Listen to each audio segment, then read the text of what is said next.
Hello and welcome to day 85 of Bedtime Welsh, and it's a monster day again, so brace yourselves, get ready for this.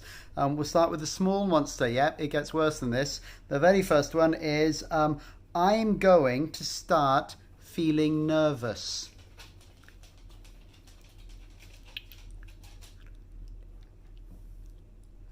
Dwi'n mynd I ddechrau teimlo'n nerfus. Dwi'n mynd I ddechrau teimlo'n nerfus. If you ask me what the answer is.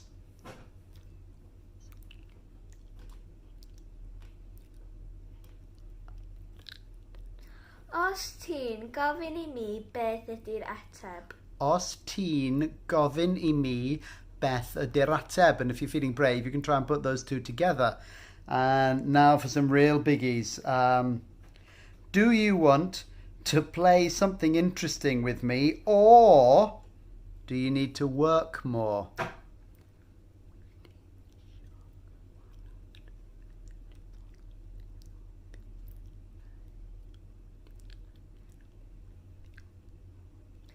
Wyt ti isio chwarae rhywbeth diddorol efo fi, neu wyt ti angen gweithio mwy? Da iawn, Angharad, am gofio hynny. Well done, Angharad, for remembering all that.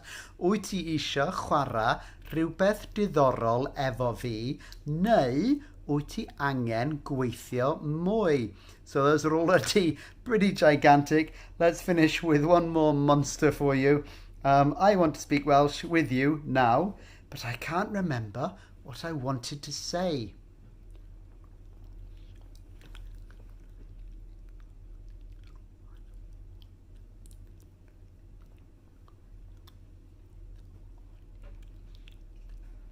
Dwi isio siarad Cymraeg efo chdi rwan, ond fedra I ddim cofio beth o'n I isio dweud. Oh, and she's saying that pretty quickly too, isn't she?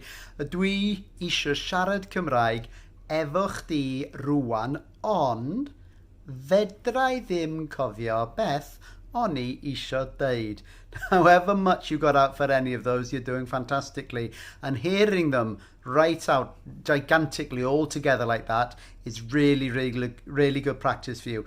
If you can try and build several of them up, so you can say one after the other for 2 or 3 of the gigantic ones, well, really, you'll be speaking Welsh. And that's kind of brilliant. So well done you. And we'll see you tomorrow. Hwyl am y tro.